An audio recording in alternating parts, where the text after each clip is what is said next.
Well, we should have known by this point of the trip that we don't trust Peter with anything electronic. No. Okay? That's right. Yes, he is. He's been recording for a minute now. Yes. Ready? Ready? Here we go. 3, 2, 1. Yo, yo, yo. What's up? It's the Chris Sims Unbuttoned podcast, and it's going to be a doozy today, okay? We're on the road. We just left Cleveland. We're on our way to Latrobe, Pennsylvania. We're going to see the Pittsburgh Steelers, and I got maybe the coolest guest I've ever had on my podcast. There's no way it's the coolest guest. No, 62-year-old. You had DeAndre Hopkins on your podcast. That is the coolest person of all time. You're right. I lied. Yeah, you're not the coolest person. Yeah. But you're not even in the top 2. No, yeah, maybe I might not be the in the top 2. 3. But top 3, but you're just your football knowledge and your history and the stories and everything that's unbelievable. We're doing a podcast from the back of a big suburban-like car. I don't know. Annie Granito's driving. She's a crazy woman. No, from Nicole Jersey. Granito. No, sorry, Nicole Granito. Yeah, Annie Koblitz and Annie is manning Koblitz 4 from cameras Cleveland. right now. 2 crazy ladies in front of us. Okay, we're trying to make this do in the 3rd row of this, I think, a Chevy Tahoe. Either way, it's gigantic. Yeah. Okay, I'm taking part in the Peter King Training Camp Tour, which is a special event for anybody who follows NFL football every year. I'm just honored to be a part of it. I got to spend the day with Peter in Cleveland today. He talked to Freddie Kitchens, Jarvis Landry. I got to talk to Odell Beckham Jr. All those things will come out. I'll tell you, the Beckham, yeah. I could just tell when I saw you interacting with Beckham that's a cool that's going to be a fun conversation. Hopefully. Most of his press interactions are like, he's trying to filter himself mostly. Sure. I think but I think you actually talked to him like a normal person. I think we had a normal conversation. And the best question you asked him, you want to know what it was? Yeah, go ahead. Let me hear it. What's your second best reception ever? You like that one? Yeah, I love that question. Damn, that was like, I love you that hearing question. This is like getting I love complimented it, by yeah. Bill Belichick, like about football. About the play call. King Yeah, no, I do love that. Complimenting my interview skills. That's big time, It man. was very good, very good. Either way, it was a great day. We're on our way. We're on the highway. We're going to Pittsburgh Steelers training camp, like I mentioned. First thing I want to do, hey, if you want to check us out, youtube.com/NBC Sports. Other thing is, Peter King is truly NFL legend, okay? As far as media member, everybody he knows. And I forgot what check out his podcast. Yeah, That's my where I was podcast going. drops on Wednesday Peter every King week. podcast. This week, Darius Leonard, Indianapolis Colts. Love it. Jalen Ramsey of the Jacksonville Jaguars. Yep. And 5 Minutes with a Writer, Mary Kay Cabot, Cleveland Plain Dealer, talking about all things Browns. Cool pod. Awesome. And I pub it a lot. I don't know. I don't expect you to listen to my podcast, but I listen to your have podcast. one read. You know what I like you. about I'll tell you, here's what I like about your podcast. You converse with people. You really don't interview people. Thanks. And that's why that's what I think is really cool about that, because most people in my business, I've got a bunch of questions, and I might go in a bunch of different directions, but I've got these questions, and I listen to you do it, and it's basically a conversation, which, like with Aaron Rodgers, shooting the breeze on a golf course with Aaron Rodgers, that is not, and that's not Peter King sitting in a chair at Lambeau Field, asking him his questions about X, Y, and Z. Well, I appreciate that. That's another great compliment. I'm feeling good about myself here. But I wouldn't feel too good. Okay, no, fine. Really. But either way, yeah, we may or may not be drinking some brewskis in the back of the car. Okay, the submarine rules in effect. No farting, no burping, none of that. Okay, the windows are up. We are truly. It's raining out. It was just coming down, and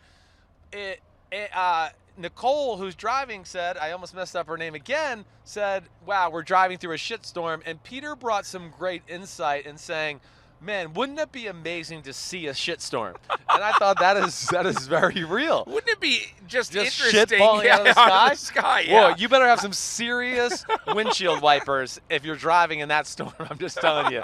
They better be like razor blades. Learned a lot of great things through this trip. I mean, Peter smoked doobies with the Doobie Brothers. I think that has to be duly noted. I really did. In 1979, Athens, Ohio. Yep. I'm the managing editor of the Post at Ohio University, and I assigned myself to cover the Doobie Brothers concert in Athens. And afterwards, they invite me backstage to interview Michael McDonald, the Doobie Brothers, and there's a circle of people, and they're passing around a joint.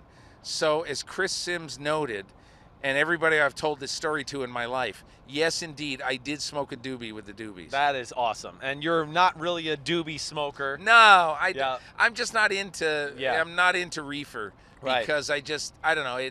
It gives me the fast heartbeat and the paranoia. Right. And that's how you know Peter's over listen, 60 because he still calls it reefer. Okay?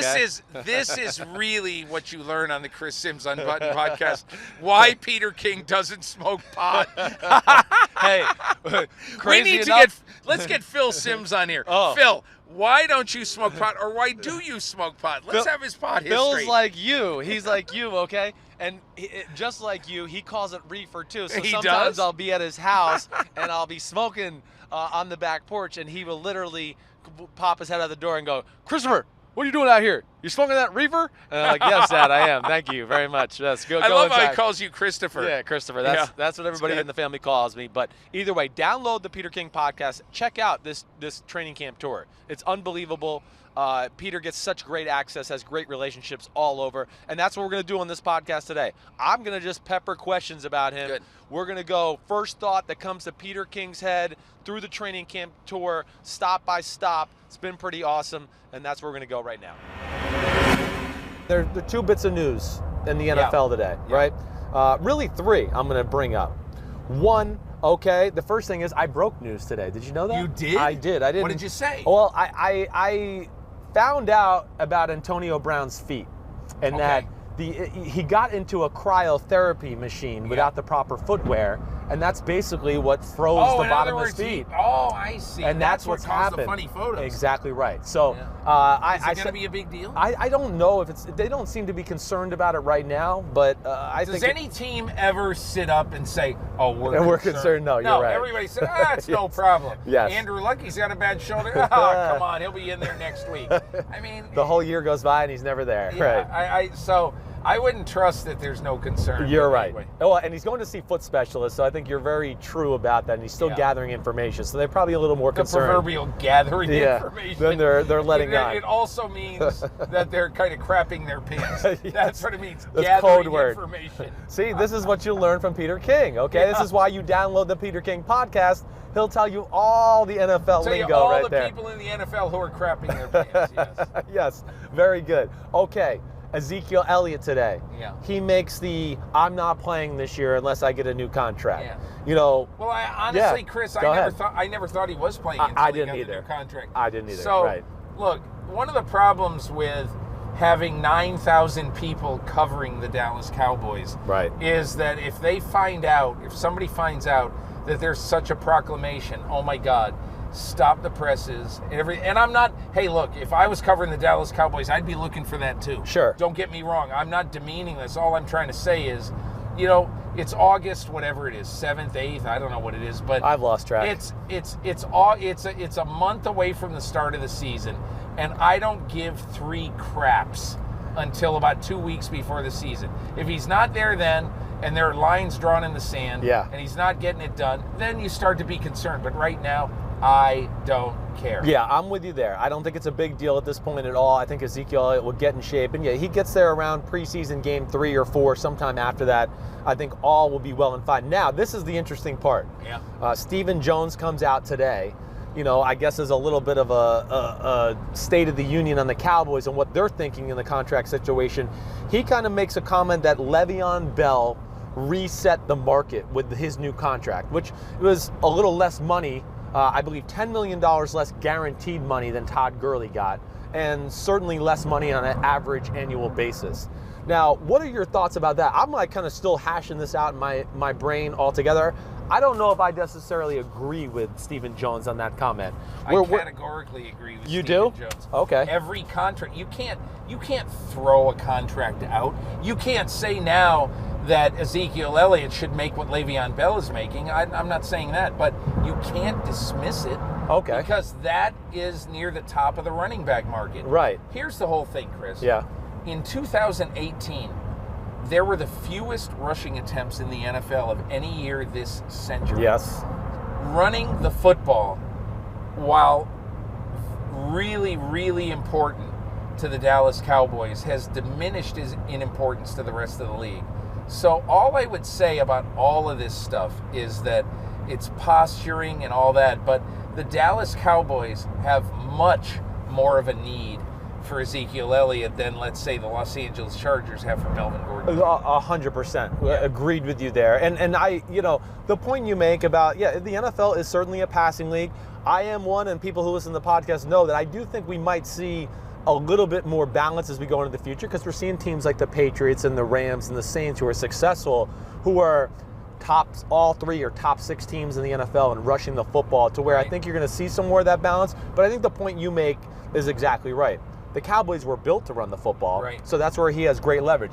Now, as far as the setting the market thing, I think that's an interesting conversation. I mean, Ezekiel Elliott, we both agree he wants to be the highest paid running back in football. So he's not going to use the Le'Veon Bell contract to say, this is what I want more. I don't mind him being the highest paid running back in football. Me neither. But it's insane to say we're going to make whatever, $20 million a year, when Le'Veon Bell just signed whatever his number was, 14. Right, 13 and change, look, I believe. Todd Gurley's contract, it's incorrect to say that the 4 years of new money is what you should judge his average on. Yes. He had 2 years left that he has to play at. So his contract, and I'd have to look it up. Yeah, I don't know. We're in the back of the car. It's something like 6 years, $69 million. Yes, okay. So, I mean, that is the full contract, and that's what he should be judged by.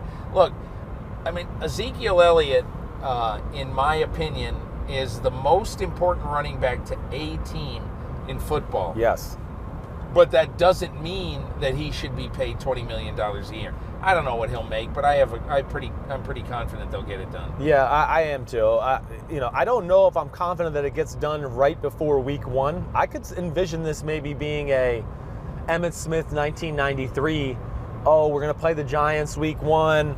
The Giants had a lot of big people. The run game doesn't look good. All maybe the Cowboys start to panic a little. I don't think the Cowboys need Ezekiel Elliott at home to beat the New York Giants. I wouldn't think so either. That may mean that Jerry Jones feels he can draw a harder line, but I mean, Ezekiel Elliott's playing for the Cowboys this year. Yeah, okay. All right, so good. We got that. I do think the big thing for me with Ezekiel Elliott is, hey, yeah, it's going to be a contract extension. You're right. He still has another year left on in this contract. So it's going to be extended upon that. The guaranteed money is really be the biggest issue. Hey, it's running back position. You get yourself killed playing that position, and you got to have some security or leverage. The reason that Ezekiel Elliott will drive such a hard bargain is that, Chris, he knows that this could be the last big contract. Exactly right. This could be it. Even though, you know what's so funny about that? He's 24 years old. Right. But he knows that if this is the last contract he signs, he needs to get as much money as possible. So I don't think what he's doing is stupid at all. No. I think what he's doing is business savvy, but I also think that, let's say he signs for 4 years and has to play the last year of his deal. If that's the case, I don't see him making $1 jillion when he's 29. No, I don't either. Especially the way he runs and plays. It's car crash after car crash, and I would think that Father Time or the wear and tear will catch up with him pretty quick. All right, excuse me. I'm burping as we go here. All right. Either way, we're leaving Cleveland. We're on our way to Pittsburgh Steelers training camp. Let's start the training camp talk right there, just why it's fresh in your mind. Yeah. You've been to Cleveland a million times through the years. What jumped out to you today being there? Certainly was different to me. I've only been here, maybe this is my 3rd training camp here. Yeah. It's definitely a different vibe than the previous 2 that I was at. I think what is so interesting is that the rest of the league, the rest of the world is kind of doubting the hire of Freddie Kitchens. And I totally understand that. He's just this guy who a year ago was kind of the last guy on the totem pole on the assistant coaching staff of the Cleveland Browns. And honestly, he was, I'm not saying he was lucky to have a job, but he was fortunate to fall into the job. Yeah, Freddie Kitchens got hired by Todd Haley and the offensive coordinator who knew him from Arizona, and Hugh Jackson, to be the running backs coach. Right. But he took advantage of it. He wanted to be a quarterback coach, and he wanted to be an offensive coordinator, but that wasn't available last year. So I think, Chris, what is interesting about Kitchens right now, very interesting, is that I think people have the wrong idea about him. Number one, I do think that he has the ability to step on a player's throat. I do too. I'm with you there. He's a tough guy. Right. And I also think a lot of people look at him, he's got the Southern drawl, he's an Alabama kid, former Alabama quarterback. Right. And everybody thinks, Freddie Kitchens, he's going to run the wishbone, or something. But that isn't what Freddie Kitchens is. That isn't who he is. He is, and I may be proven wrong. I think he's in the top third of imaginative offensive play callers in the NFL. Look what he did last year. Exactly right. I think his second or third game as the offensive coordinator, they're playing the Atlanta Falcons. And he comes out 3 consecutive plays of the weirdest formation I saw all last year, and that is quarterback and shotgun and a bunch of 3 running backs. Right. 3 running backs in the backfield. And he ran for, I'm going to say, 7, 9, and 18 yards in the 3 snaps that they ran it against Atlanta. Because when you do that, Chris, having played, you know that when you do that, people just say, "Oh my God, that's bizarre." Right. We don't know how to defend that, and so that's to the benefit of Freddie Kitchens. And he did a bunch of stuff. We were talking before. He ran a lot of 13 personnel last year. 1 back, 3 tight ends for everybody out there. And just to think about this, okay, this is a team that even last year, they didn't have great tight end talent, but he just said, I'm going to play 13 personnel. I'm going to put 3 tight ends on the field. You decide how you want to cover that. That's right. We don't know what you're going to do. And that's one of the things that I like about Freddie Kitchens. Honestly, a lot of the things that he calls, Chris, he understands that he knows right now that there's absolutely no way that a lot of people are going to understand what it is that he wants to do. Yeah. And so that is the reason why, in my opinion, that's the reason why he is, I think right now he is a totally, totally underrated play caller. I'm with you, Peter. I really am. I mean, the proof's in the pudding from what they did, the transformation from when he took over. Also, I think you bring up a really good point about him being from Alabama, and I think people look at him, and he's got this likable smile, okay? He's a little chubby, knows to disrespect Freddie, you're my guy, okay? But they think he's like not maybe a tough SOB or has the mentality. But you said it. I think he is totally capable of stepping on somebody's throat when he needs to. Saw a little inkling of that this week when ex-offensive line coach Bob Wiley made a few comments. He wasn't certainly afraid to address the situation, didn't back down from it. I like that. You talk about the running aspect of the football team. Hey, coaches that are tough usually kind of instill that toughness in their team through the run game. I think that says something about him. So I'm with you there. I really think this is going to be a success. And for everybody to go, oh, he lucked into this job. Okay, maybe he lucked into it. But when he got it, he took it over and did won 5 out of the last 7 football games? Yeah. For a team that really hasn't been crap for a long time. So I'm with you. I think that's the one thing that jumped out to me. The other thing, Chris, look, right. Those players no doubt. They like Freddie Kitchens because he basically goes in and he says, here's what we're going to do. What do you think? And he listens to Baker Mayfield. Yeah. He listens to Jarvis Landry. And I think, honestly, I don't know how the Odell experiment is going to work, but I do think that it's unlikely that Pat Shurmur and Eli Manning said to Odell, what do you like? What do you want to do? I agree. And so I think that, look, the one thing is he wants to have sort of pride of ownership in what it is they do on offense, so we'll see what happens. Yeah. But I do think, look, I'm not positive. I like the Browns. Obviously, they're better than they've been in a long time. But, right. How much will they miss Zeitler on the offensive line? Are they going to be a little bit weak up front? They might be. Yeah.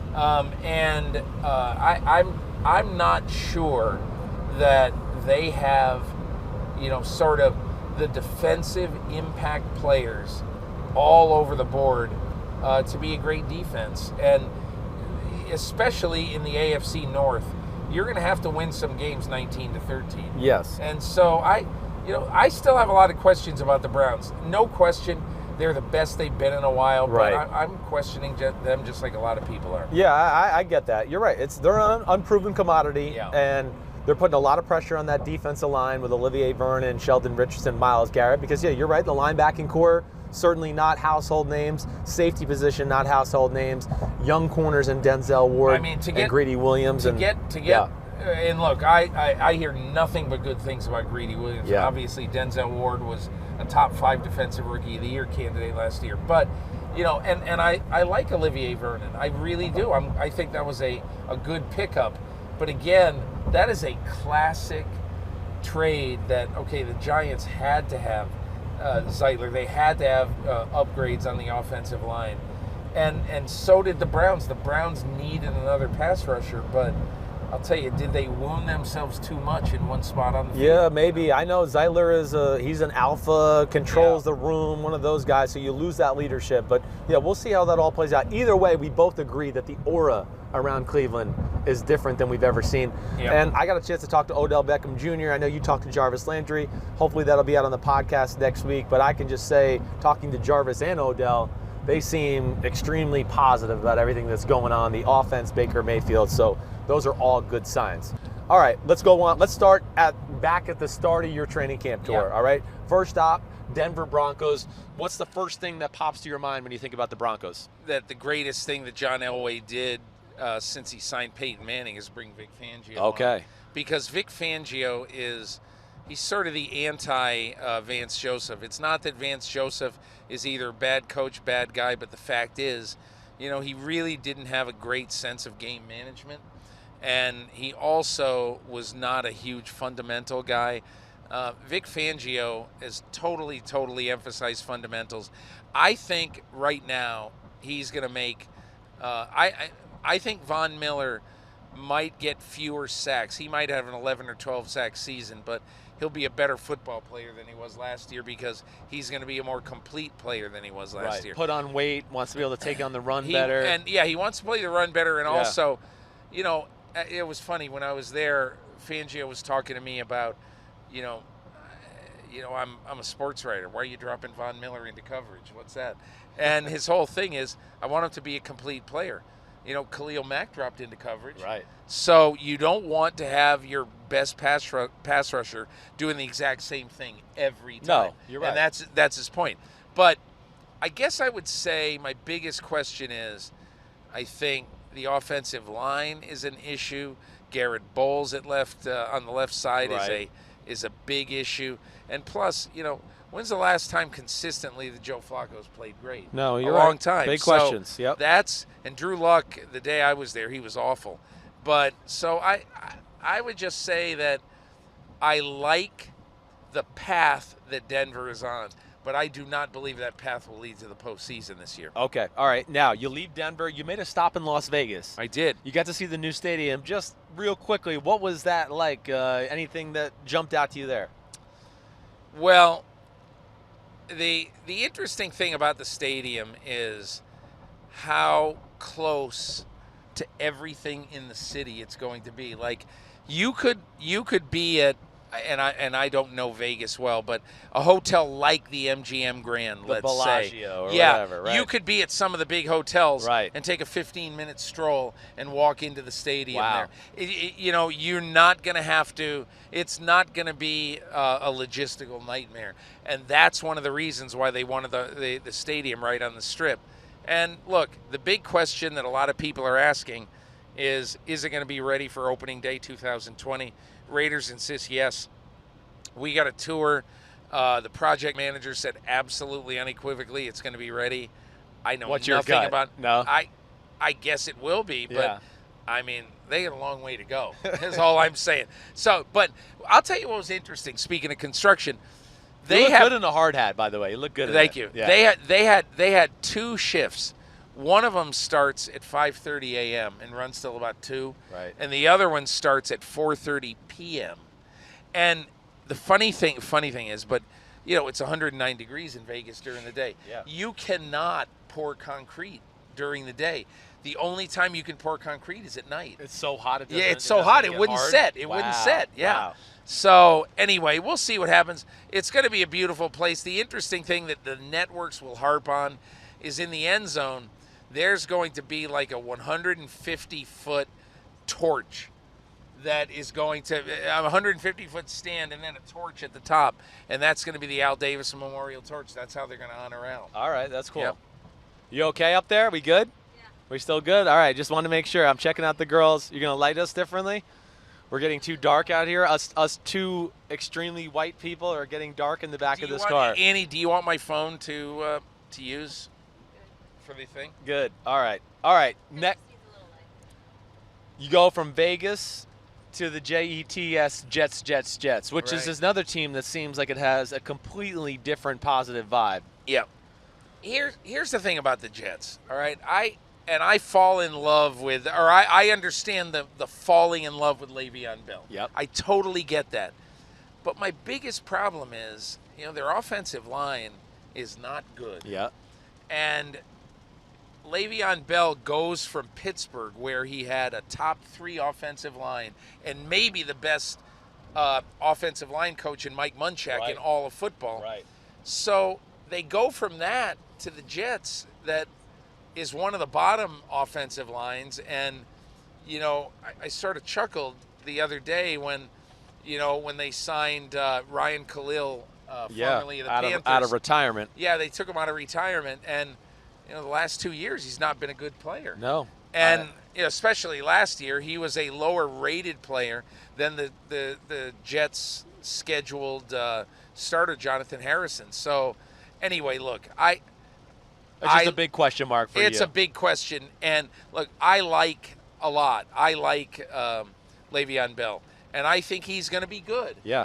But there's certainly no guarantees with that offensive line. No, that's unproven at this point. And the Jets signed or traded for Alex Lewis yesterday, who was going to be released by the Baltimore Ravens. Maybe he can help them out. He was, when healthy, he played good for Baltimore. Yeah. But it's been a lot of injuries over the last 2 years, so we'll see where that goes. Okay, speaking of Baltimore, that was the next stop on the trip. Baltimore, to me, is one of the most intriguing teams in football this year. I totally agree. Right? I love that team. I love the intrigue of that team. Yes, right? I mean, they got a lot of big dudes on both sides of the football. They're going to win battles up front. But I think the big thing is Lamar Jackson, this new offense, and if they can't run the ball, will they be able to rely on the pass game? That's just my 2 cents. I totally agree. Chris, I'll tell you, I think people... So they say, oh, you've been to every training camp. Who do you like? What did you see and everything?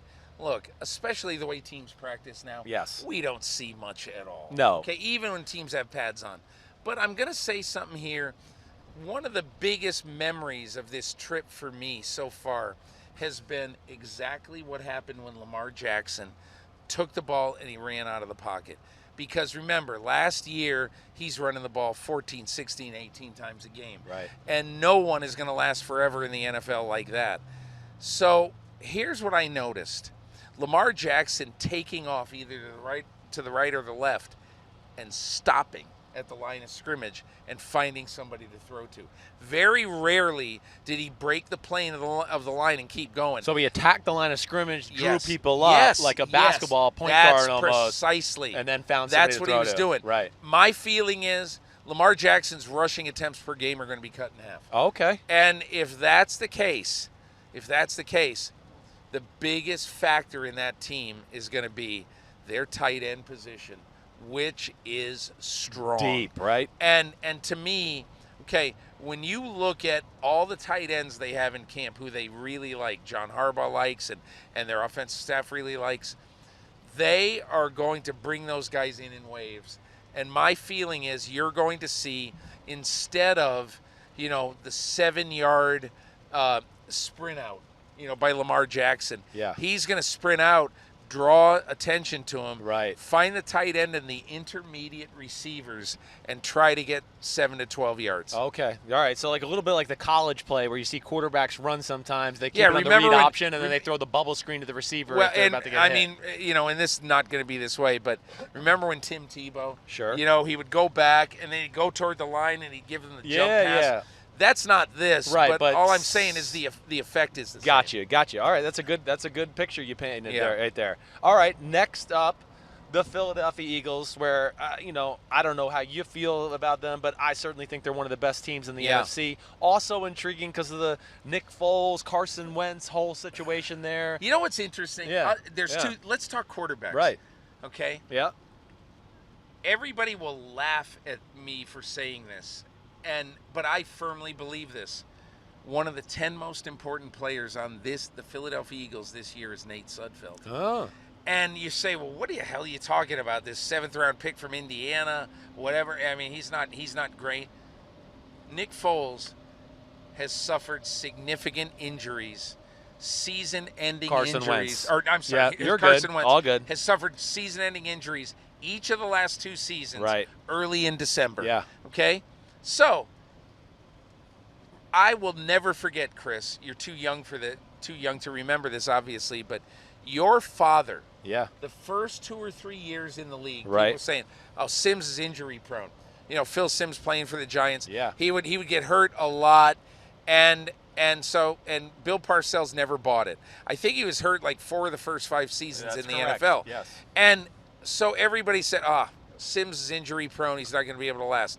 Well, starting in either year 6, I think year 6. 84 was his first breakout year, which is And- year 5, basically. And Right. for the rest of his career, there's only one time where he was significantly injured. Right. So he played like the next decade, and he was an Iron Man. Yeah. But anyway, the only point that I'm making about this is that I get the fact that defenders cannot attack quarterbacks very much anymore, and that you would think that Carson Wentz, who had a couple of fluke injuries, you would think he'd be okay. Right. You really would. But I don't know. Yeah. You don't know. Nobody knows. And I would just say this, that Carson Wentz, I agree with them signing him. I totally get them signing him for big money. And he looked really, really different than he did a year ago. A year ago, I really sense he was like the tortoise in the shell. Right. He was really protecting himself. This year, he's out doing everything. He was, there's 90 guys on the roster. He was either the 5th or 6th guy out to practice, like 45 minutes before practice started. And he's doing the yoga stretches. He's doing everything. And he just, I think it's going to be a really good year for Carson Wentz. Yeah, you do. I agree. I think he's one of those guys on the short list where I'd say watch out for an MVP candidate. We Right. always know it's a quarterback on a really good team. But you don't see any what do I want to say? Let down? Let down. That's exactly the word I was looking for from the Eagles. You think the vibes are positive? They still believe they're a really good football team, right? Doug Peterson told me a great story that they got murdered in New Orleans in November, like 48-7 or something. They got killed. Right. And then they came back and played them in the playoffs and played well, and that's because, Doug Peterson uses that as his sort of example of not only didn't we give up, but we had this mantra of we're going to continue to get better, and they did. Their biggest problem, Doug Peterson admitted to me, I let up during training camp last year. We had a very soft training camp because we had a short off season. Sure, winning the Super Bowl, right. We had a short off season, but I think he felt like, I can't do that. Yeah. I have to coach this team. If I think we need a tough, hard-hitting training camp, I don't care if we had a month less rest in the off season. I got to be me. I got to do that. So that's what they're back to. Yeah, good. I expect the Eagles to be in the conversation for one of the better teams in football all year long. Yep. I think they're a little rejuvenated, and after the Super Bowl hangover last year and the slow start, I could totally see that. Carolina Panthers, another one. Cam Newton, shoulder, change throwing motion, got off to such a great start last year. I'm a believer in Carolina. I don't know if I'm going to go on a limb right yet and say they're on the Chris, going to the playoffs. I'm a believer in You're Carolina. a believer. Yeah. And I'll tell you, there's two reasons why. So you know how, look, you don't go to camps the way I do, but I'm sure you have the same sort of feeling like when you leave one of your training camps, when you were a player, you had a feeling about your team.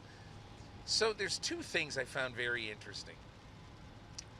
One is that Christian McCaffrey practices just like Jerry Rice used to, in that it is a dog day of training camp practice, and everybody is just slogging through. And he's Christian flying around. McCaffrey is playing like it's the Super Bowl.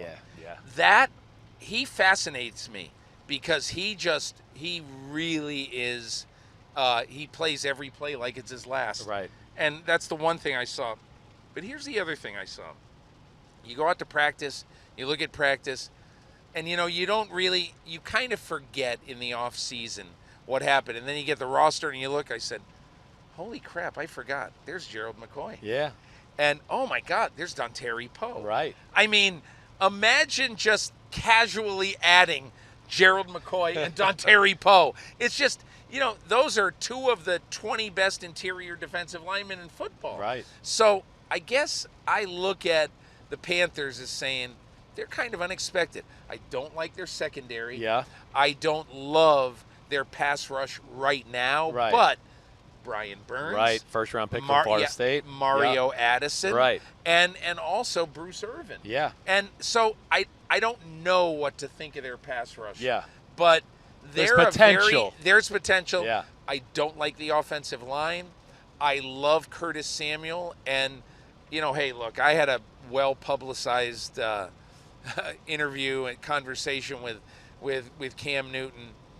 And I feel pretty strongly that he might believe what he's saying when he says to me, I'm okay with not being Superman anymore. Okay.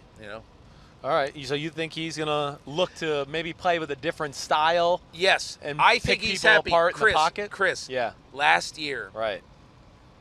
He threw the Carolina Panthers targeted Christian McCaffrey 123 times. Right. And he caught 106. Yeah. So everybody says, oh, my God, Cam Newton's completion percentage so high, it was way up there.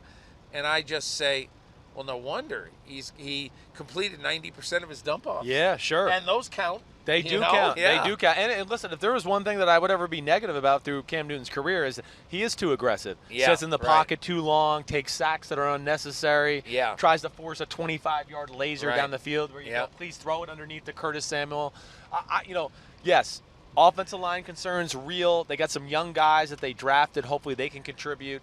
Yeah, but Carolina, I got to hash it out in my own brain because I do look at them as one of those teams that go, I got a little mark next to them to go, they could be one of those teams that jumps out of everybody last year. And, you just can't forget that they started out, 6-2 last year before they fell off with Cam's injury and all that. And remember, Cam Newton, by the time he got hurt, Cam Newton's, when he got hurt last year, you enter the season, his career completion percentage was 59.3. When he got hurt in the last game in November, first game in December, I forget. But when he got hurt, he was completing 69.5%. Wow. So, he is buying what Norv Turner's selling right now. Right. So, yeah. All right.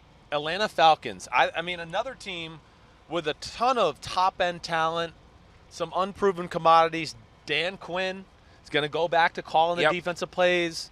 Dirk Cutter is the new offensive coordinator there with Mike Mularkey. You know what's really strange? You know what I found strange? Right. On their offensive coaching staff, basically, Dan Quinn has handed the offense to that staff. That's what he's done. Okay. And on that offensive coaching staff, you've got three recent head coaches. Right. Raheem Morris. Right. And Dirk Cutter and Mularkey. And Mike Mularkey. Right. And I just get this impression right now. First of all, Matt Ryan is really happy that he's got Dirk Cutter back. He had him very early in his career, and he's happy he has him back. I really think that the biggest thing with this team when I left there is, they got an excellent push defensive tackle in Grady Jarrett. Right. They got Adrian Claiborne back, very underrated return from New England. Right. I think he could give him 8 or 10 sacks. But I'm just not sure I trust their pressure people up front. Right. DeCarris McKinley, some of those guys who haven't turned out yet. We haven't seen it right. yet. And I think also the one really interesting thing, Dan Quinn took us up in his office, and he showed us tape that was so cool. He showed us tape, and we're going to show it online on our NFL Game Pass promotion. But he showed us tape of Deion Jones 2 years ago, sideline to sideline, deep in coverage, all this stuff.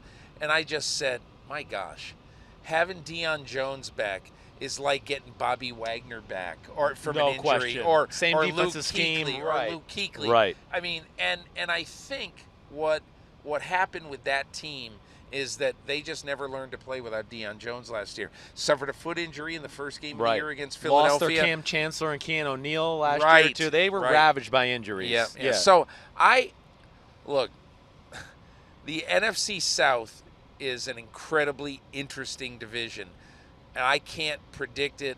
I probably would pick New Orleans, but tell you, those other 3 teams are pretty good. Yeah, they're all on the rise. And speaking of the other 3 teams, that's where we're going. Tampa, the Bruce Arians era underway. I mean, one of my favorite coaches. I'm sure he gave you a lot of colorful commentary, as he always does. You know, Chris, one of the interesting things about going to camp, you hang around, you just are having sidebar conversations with people. You meet somebody in the hall you haven't seen in a couple of years. Right. You say, hey, and you talk, and you shoot the crap with coaches on the field and all that.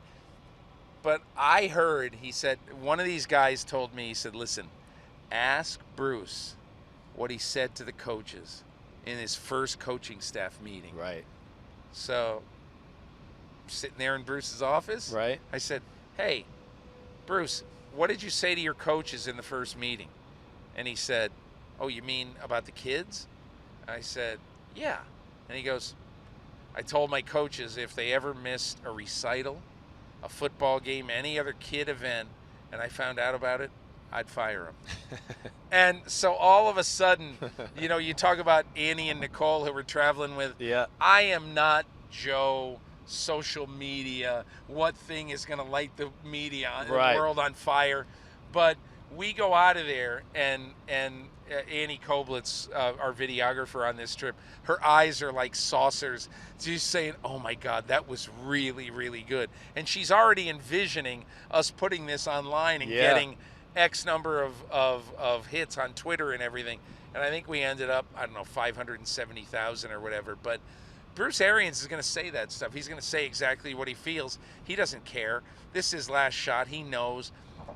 Chris, actually, I'm shocked he's coaching this team right now. I am too. I thought he was done. I never thought he would coach again. But here's the one interesting thing that I saw there. You will really appreciate this. Yeah. Okay? So, you go out to practice, and I had read a story by Rick Stroud of the St. Pete Times, longtime beat big guy time there. writer down there. Yeah. And I had read this thing, and he wrote about, about Devin White, the first pick, 5th pick in the draft, middle linebacker, inside guy. Right. And so he basically, he said, hey, kind of interesting. He's got the green dot on his helmet. And so I go out there and I look, and sure enough, Devin White has the green dot on his helmet. I look up his bio. Yeah. I'm standing there on the sidelines of practice. I don't have a media guide. I look up his bio on Wikipedia. Guy just turned 21 years old. And I said, so after practice, that was going to be my question. And I went to Devin White and I said to him, before we mic'd him up and everything, I said, you got the green dot on your helmet. He says, yeah. He said, a bunch of people making a big deal about that. I don't know why. I said, dude, you're the youngest guy on this team. Yeah. And right now, Todd Bowles, who is a veteran coach. Right. Todd Bowles has handed you the authority to call the defense. Says a lot. And to be the guy who, if we need to get so-and-so in the right spot, hey, make sure you tell this guy this, make sure you tell this guy that. Right. And I just thought it was absolutely tremendous and a great sign that they love Devin White. And you think Arians will change the fortunes of Jameis Winston? That's the biggest there? question. Yeah. I think it's not only Arians, Chris. It's Byron Leftwich. Yeah, right. Leftwich is total, absolute hands-on. Right. And, Dirk Cutter stressed every day, stop forcing throws. Arians, you'll appreciate this as a quarterback, okay? Bruce Arians sidled up to Jameis Winston one day in practice, and he said, listen, let's take your 30 worst decisions last year and instead of saying that you're going to force this ball downfield, right, let's throw a check down, all right? So let's give you an extra 300 yards on your stats at the end of the year. And let's take away the 300 crappy plays with interceptions and bad decisions and everything. So not only are you basically adding a few yards, you're then subtracting a lot of yards that you screwed up on. Yeah, sure, right. So it's Arians, I think, is making Jameis Winston understand that he's got to stop being so careless. Right. Bruce Arians is one of those guys I look at now that I'm way out of my playing career where I go, man, I wish I could have played for him. He's my kind of guy, I think, right up my alley. Now, You go down to Miami after this. Miami is a team in total rebuild mode. It doesn't matter what they say. It was really one of the more poorer rosters in all of football. Brian Flores coming from New England, a guy I have great respect for. Yeah. I worked with him up in New England, know him a little bit. What'd you think of him? Well, tell me what you thought. Sure, he's a no-nonsense guy. Right. He really is. Knows football up and down. So not only can he bring, toughness and culture change to your team, but of course, being in New England, and this is where I think guys like Patricia and Flores will thrive, maybe more than we've seen other Belichick disciples thrive, just because they got to see from the bottom of the top how New England works. Yeah. So they have a full understanding of what makes a successful organization. Where I've said this before on my podcast, guys like Charlie Weiss, Romeo Crennel, they were Parcells guys, right. and they just coached for Belichick. They didn't get to really see the greatness in its totality of what Belichick built in New England. And I think that's where it's different. So I am a believer. You know what is interesting about that, Chris? Yeah. I mean, this is not going to be a good football team at all. I wouldn't think so. They're going to win 3 games, maybe 4. I don't know. Right. But the important thing for their team this year right now is that Brian Flores has got to emphasize how they're going to play football. And the day I was there, Miami, late July, stupidly, ridiculously hot. Oh. They practiced for 2.5 hours. Ooh. And it was tough. It was tough. But my only thing about the Dolphins right now, when I think about them, I just think that what they have to do is start getting their minds right for 2020. Right. And, there's no shame in saying, okay, we got a lot of things we need to fix. The most important job that we have this year, the single most important job, is to give Josh Rosen 5 or 6 games to say, do we want him even in competition with the guy we drafted in 2020? Right. So we'll see. Yeah, I think that's exactly right. And, for all those out there who go, oh, Ryan Fitzpatrick, well, you're already seeing Josh Rosen's caught himself up in the quarterback competition. Yeah. And even if Ryan Fitzpatrick starts early in the year, it doesn't matter. Josh Rosen's got to, exactly right. Who cares? He's going to get a chance. And I don't mean that. Who cares? I love Ryan Fitzpatrick. No, I know what you mean. But I mean, he's not the future. Right. There's no sense. Yes. Look, I'll tell you what I think will be utterly ridiculous. If Ryan Fitzpatrick is playing okay, and they keep stay playing with him week it. after That's week. a waste. Why? That'll be a waste Why? of 2019, Why? like you're saying. Right. It's dumb. That's not building for 2020. Yeah. Agreed there. One other thing about Fitzpatrick that was funny. Right. He is in really mid-season beard mode. Oh, my gosh. And when we met with him after practice, he said, I just cut my beard. I mean, he looks like a 10-year lumberjack beard. And he said, I just cut it. It was kind of insane. Yeah, anyway. It is insane. It's insane. It is. All right. So now we go from Miami, which we all agree is rebuilding, not a great roster. Brian Flores, hopefully he can change the culture there, to a team that I really got my eye on.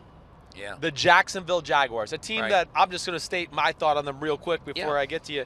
I really expect them to be one of the teams with the biggest turnaround of football this year. They were 5-11 last year. I think they're much more talented than a 5-11 record. I think they made the appropriate changes with some of the roster moves, and of course the biggest one being Nick Foles. And they were injured a lot last year too. I think people forget that too. It's one of those things where you go back and look at Jacksonville's year and you go, oh man, they really did have the injury bug. But I am picking the Jaguars to go to the playoffs. I already know that. I don't know where or how far I'm going to pick them to go, but I think the big thing with the Jags is, okay, Foles. Everybody loves Nick Foles. Yes. And I am one of them. I think he's one of the coolest guys in the league. I think he's one of the best teammates in the league. I think he's great. Yeah. But just remember, Nick Foles has basically been, Dylan Betances in the last couple of years. He comes in the 7th inning and he pitches an inning or two. Yes. And then that's it, and everybody loves him. That's a different style. Could we please see Nick Foles play 16 games and then win a couple of playoff games? And I'm not saying he can't do it. I'm just saying he hasn't done it. No, I know. So maybe he'll do it. And look, I believe that he is one of the best things that could have happened to this team, because early on in their thing, Chris, you know what is interesting about training camp when you're there watching a practice? Yeah.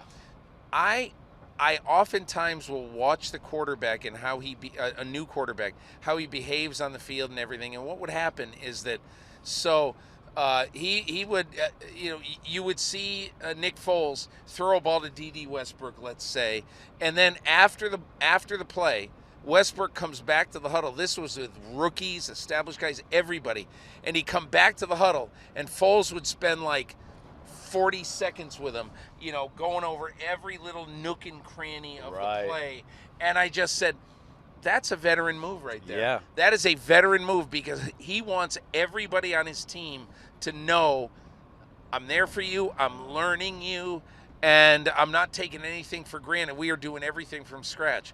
I kind of like what I saw in Jacksonville. Yeah, I saw that from Baker Mayfield today, and I think that's a very valid point by you. Yeah, Jacksonville, do you think they overcome some of the immaturity they showed last year? Leonard Fournette, the here's defense the thing, issues, all that stuff? You ask a really good question, but who are the two guys on that team who have shown signs of immaturity? Leonard Fournette and Jalen Ramsey. Yeah.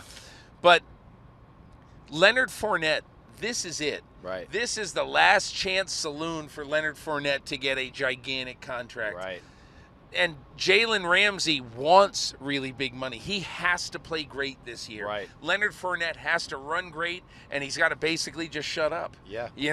He's got to go out. Leonard Fournette is a big dude. Oh, he's a big Greek dude, God, and right? he is a punishing runner. Yes. So I looked at that and I said, everything you say is right. Those guys have to be in good form. This team isn't going to be very good, but there's a lot riding on them being in good form. Yeah. When you were there, were they in full pads yet, doing that, hitting each other? Yes, yeah. But the day I was there, I think one of the things Doug Marrone has done this year is that he has said, I'm going to run soft is the wrong word. I'm going to run a camp that doesn't hit as much as I did last year because I've gotten a lot of guys hurt, and I just can't afford to get these guys hurt.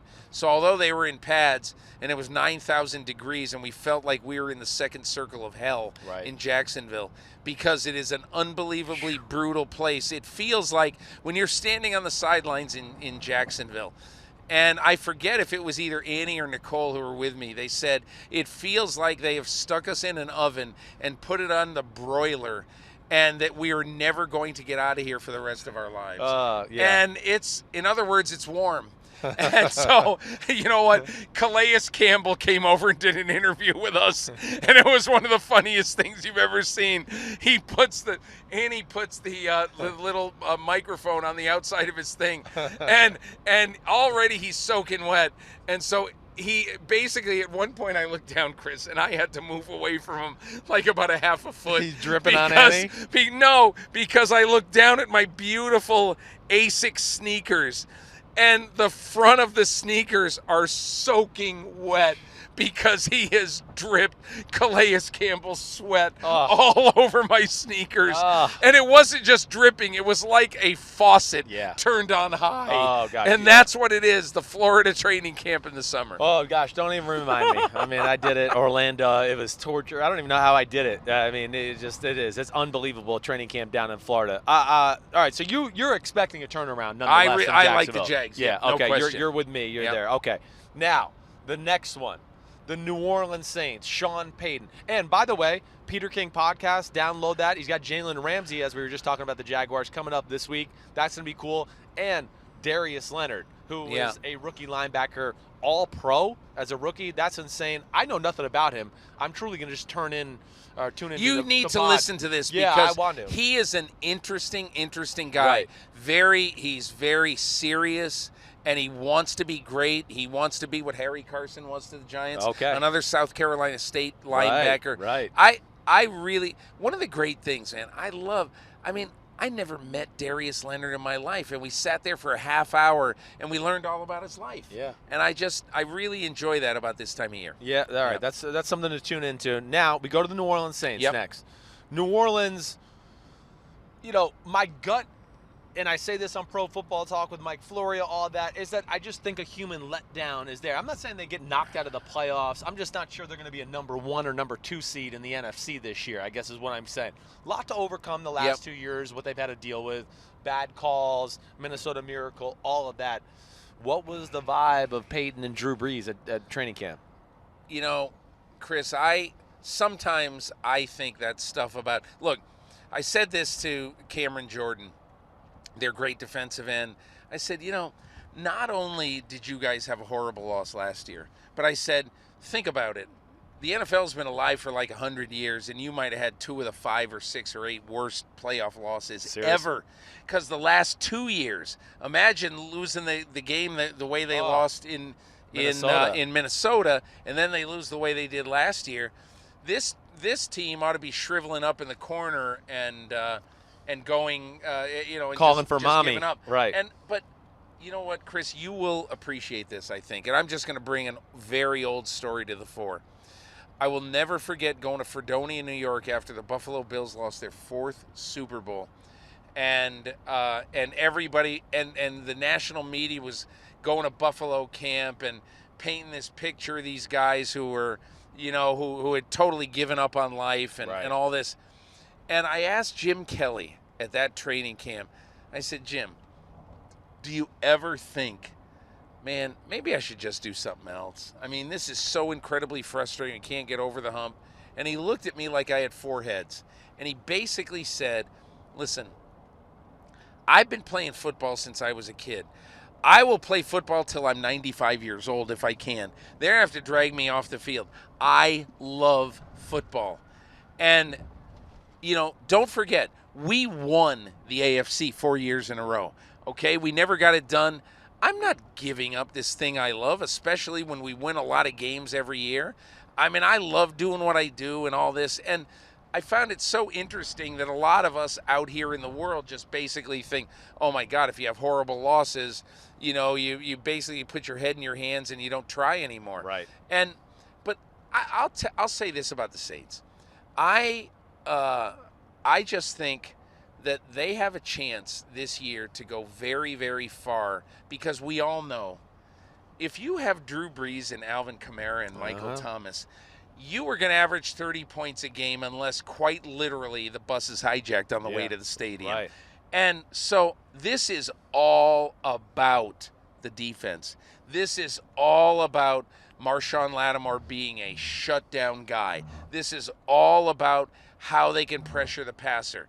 And all this. So you felt that was the overall vibe of the camp, yes, too? A little more pressure on the D? And Chris, I just don't feel that. And Sean Payton sort of said, he said to me when I was asking, do you have an NFC Championship game hangover? He says, doesn't a hangover come after you do something good and you're drinking and you're having a good time? He said, we don't have a hangover. But he also made this point. He goes, look,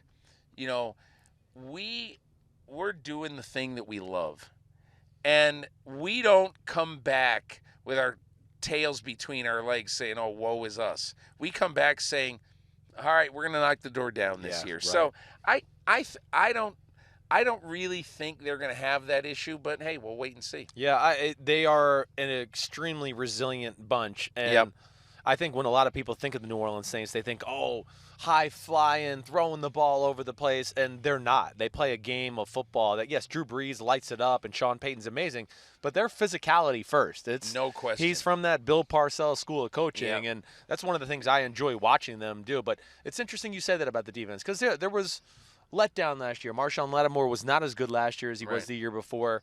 The interesting thing, they had a really good 6-game stretch where they averaged giving up points in the teens. If they do that consistently, look, the offense is going to average 30 a game, unless they just don't show up or they have major injuries. They're going to be fine on offense. We know that.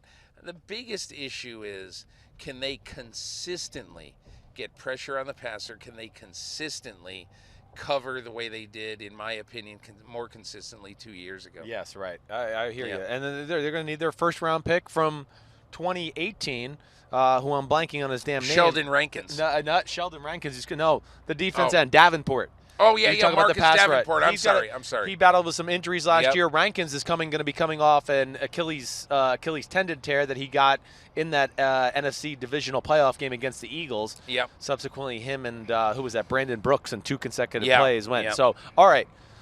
Yes, I'm picking. I believe I'm going to pick the Saints to go to the playoffs. I just don't know how I feel about it yet. I need to see some preseason football and just to get a feel there. You don't get the feeling there's any concern with Drew Brees or anything like that? Because you hear inklings sometimes. They're a little worried about his ability to push the ball down the field, that kind of stuff. But you don't seem to think there's any worry there. I don't see it yet. Yeah. And again, I mean, when I talk to Brees, he is not a guy who is thinking about, it's almost over. Yeah. He's a guy who's thinking, I'm going to play multiple years. He's Brady, right? Yeah, He's living Bradyville. Okay. Now we go to Captain Andrew. Dearest mother, I'm up here in Indianapolis, and I have a calf strain. What do I do? Save me. Colts, I think everybody expects big things from the Colts this year. I think they're probably... They are, Yeah. in my opinion, I think they're going to have, by the end of the season, I think they're going to have 4 starters from this draft starting on a playoff team because, Paris Campbell. Yeah, and, okay, yes, but I think the one thing you look at with this team, not necessarily, any individual players. They got that kid Speed, that linebacker, I forget his first name, but it's hilarious. His last name is Speed. But he was their 5th-round pick, and he was lighting up camp the day we saw it. Gosh. And in my feeling is when you look at the Colts, one of the great things is that, and look, I don't know what would happen with Josh McDaniels. Nobody knows. Right. But one of the great things that happened with this team is that they got a guy on the offensive side of the ball, in Frank Reich and their staff, and then on the defensive side of the ball, Matt Eberflus. Yeah, sure. Who basically say, how coaches always say, like Parcells always used to say, well, I go by what I see. Yeah. Well, a lot of coaches say, I go by what I see, but do you really? And Matt Eberflus, Darius Leonard pointed this out to me. He goes, there's nothing on this team that when you look at the team as a whole, there's nothing that is based on seniority. Yeah. It is all interesting. Let's watch practice, right? And those and the best guys are what we're gonna play. Now, Chris, do you remember last year? It was a Bleacher Report story. Yeah. Last year, right after the draft. Right. It was a Bleacher Report story that said that Darius Leonard was one of the worst picks in the draft. Remember, he is an FCS guy. Sure. 1AA for those who don't know what FCS That's right. is, and I don't know what FCS is. Is that the right thing? 1AA? I think it is. Yeah. So it's a small from South Carolina State. Right. And they get this thing with FCS. And Bleacher Report just said, this guy is one of the worst picks in the draft. Now, and so Darius Leonard, who reads a lot of things, most players say I read nothing. Yeah. He reads a lot of things. Right. He puts this on his phone. And every day when he's working out, he reminds me, I'm one of the worst picks. I'll show you, fella. Yeah. Whatever it is that he said. And he didn't say fella.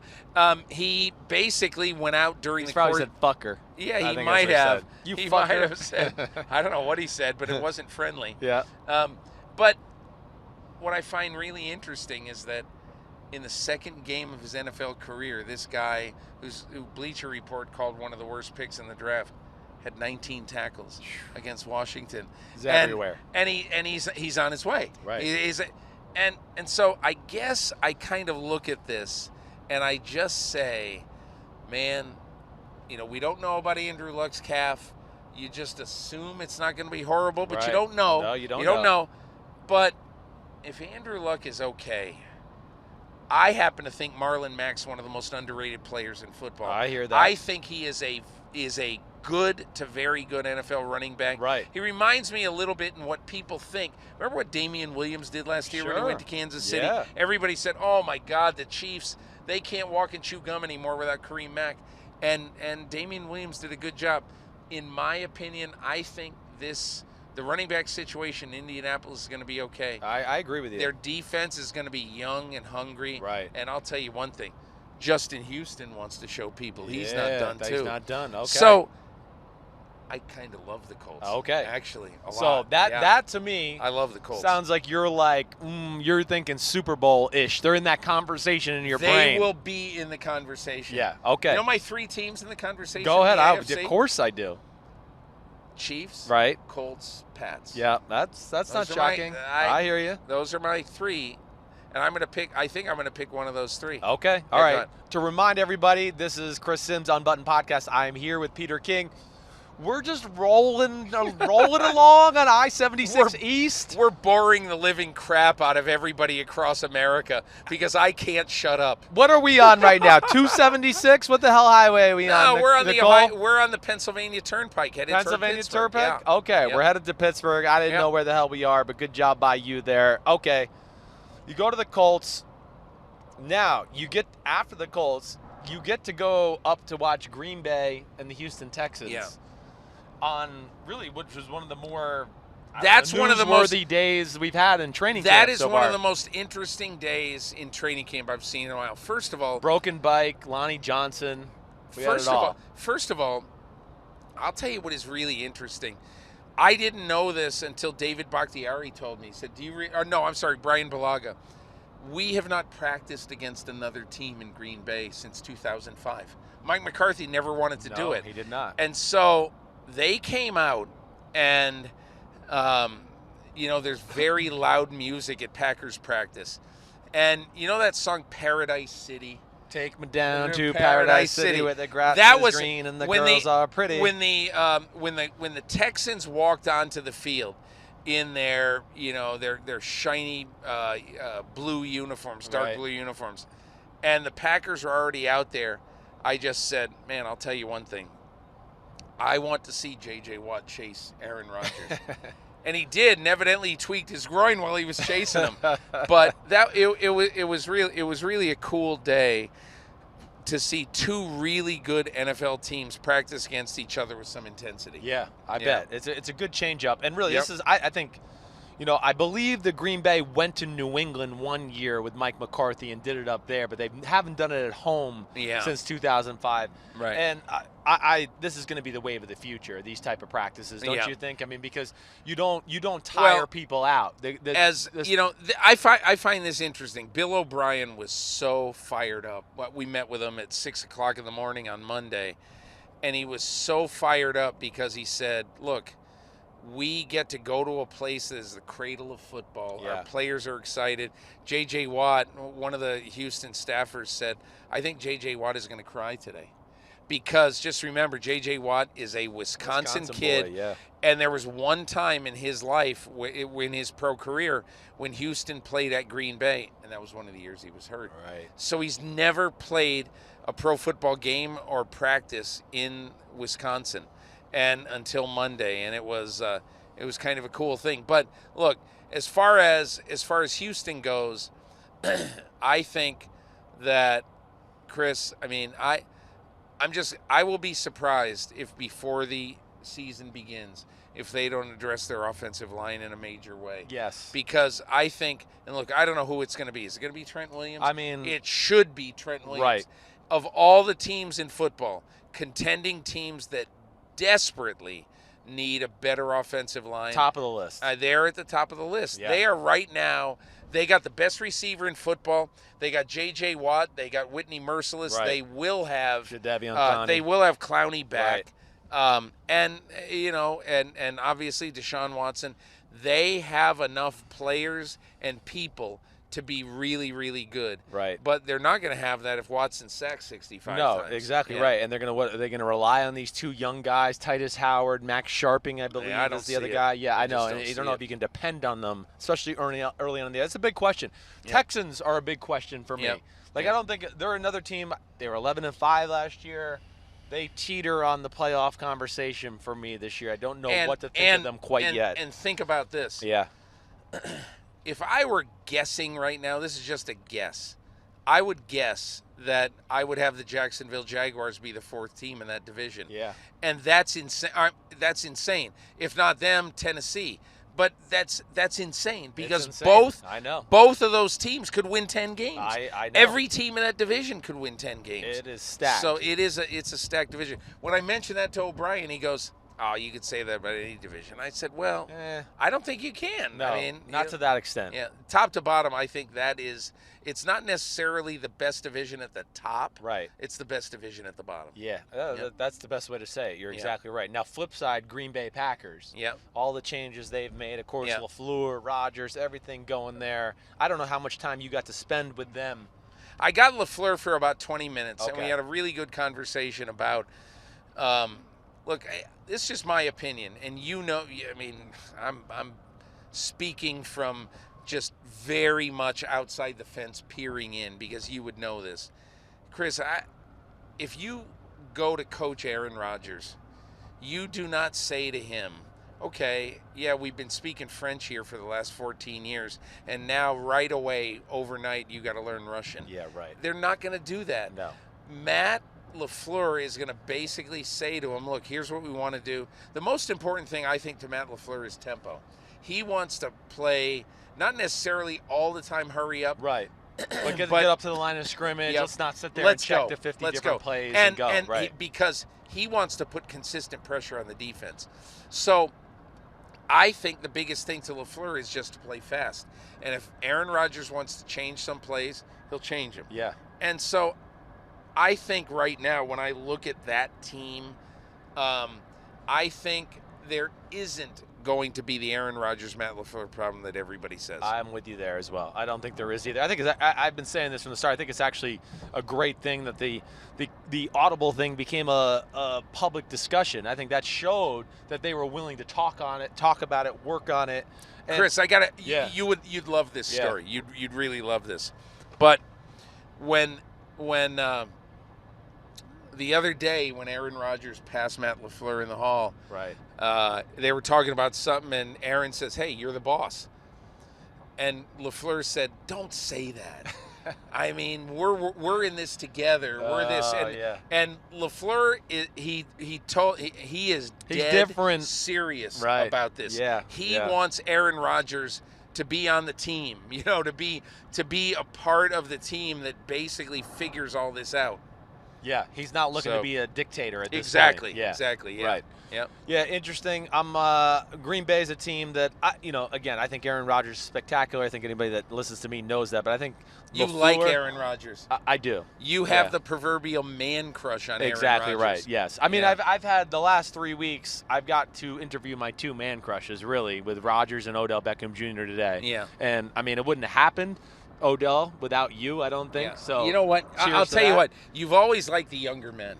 That's what I go after. The younger men. That's right.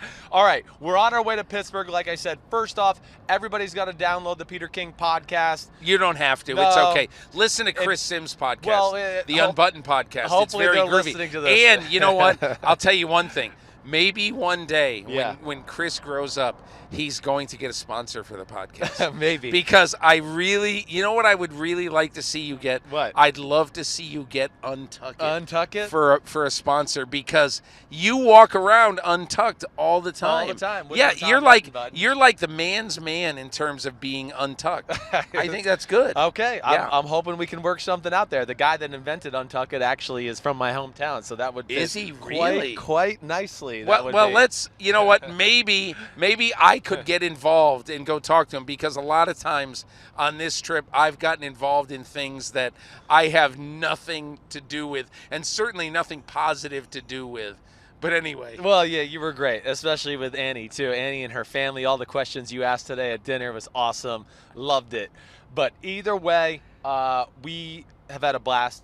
This is the end of the podcast. We're almost there. It's Aren't we over? almost there? It's over? Are we getting there? We're close. Oh, no. I want to talk for another hour. No, I don't. We talk for I've had another enough. hour? I love listening to you, but I'm sick of fucking talking, okay? I've had enough. I've been up since 5:30 this morning. I did pro football talk. You got coming up. You know what I often wonder, though, about Florio? Yeah. Florio talks all day. And then you know what else he does? Right. Then he talks some more. Oh, my God. I mean, he talks forever. Never. I mean, never and stops. And I think like when I'm on the show with him every Tuesday, we're going to do it again this season. Yeah. Sometimes I'm thinking to myself, you know what? Mike loves talking so much that I think he wishes that occasionally I would say, hey, Mike, just talk through this break. I got to go get a cup of coffee. But anyway, I wonder how you deal with his voracious talking. Well, I have a big mouth as well, so it's a good combination. Yeah. We're going to Pittsburgh. You'll see that as part of Peter King's training camp tour. I'm going to get some cool interviews. Don't know who I'm going to get yet. But then after that, just want to give everybody a preview of where you're going. You take a few days off, which you deserve. You're going to go home, see the wife, family, hang out a little bit. Okay, that's good. Then it's Arizona, Oakland Raiders, San Francisco 49ers, Rams, Seattle Seahawks, Chargers Saints joint practice on Friday the 16th of July, and then you travel to Kansas City, where I know you have some special things. Yeah, but the big event in Kansas City is that I am going to go on Saturday to see the Mets and the Royals in Kansas City. Whoa, I'm a little bit of a baseball nerd. I know you are. And so I'm going to see the Mets try to make their late season drive for the playoffs on a Saturday night in Kansas City. And good times are going to be had by all. Okay, that's good. That's always good. Well, if you're going to bring up baseball, and I'm a Yankees fan, it's my chance to rub it in. How does it feel to be 14 games back right now as a Red Sox fan? We smell. We are terrible. We're terrible. So I don't mean to be Debbie Downer, but I'm going to say one thing right now. Okay. So, the other day, one of my best friends of all time, a guy named Don Banks, a great American sports writer. Yep, R.I.P. to him. He's he just started a new job in Las Vegas, and he passed away covering the Pro Football Hall of Fame ceremonies in Canton. And it was incredibly sad, and a lot of people have given a lot of tributes to him. But I was talking to his best friend in the world, a columnist from Tampa called John Romano, and John Romano is, has gone everywhere. He's been Don's best friend for 30 years. And I just said, I can just tell you that Don would have been so despondent over what happened at Yankee Stadium over the weekend, because Don is a bigger Red Sox fan than I am. Yeah. And I can't tell you how many times he would text me after a Red Sox loss, and he would say, all right, I'm done with these idiots. It's over. I can't root for them anymore. Anyway. That's all right. Boston, you've had enough, but shout out to Don Banks. Shout out to Don Banks. And his family and everything, who our thoughts and prayers go out to them. It's an unfortunate loss for the whole NFL community. Yep. Go Yankees. And that's the end of the podcast, all right? We're done. Chris Sims Unbuttoned. Like I said, check out all the things Peter King is doing on the NBC Sports platform. Going to be awesome. And it's starting to rain. A shitstorm's coming, so we got to get out now, okay? Shitstorms are not easy to drive through. Peace out, homies. We'll see you soon. Say goodbye to everybody. So long, everybody. Bye-bye.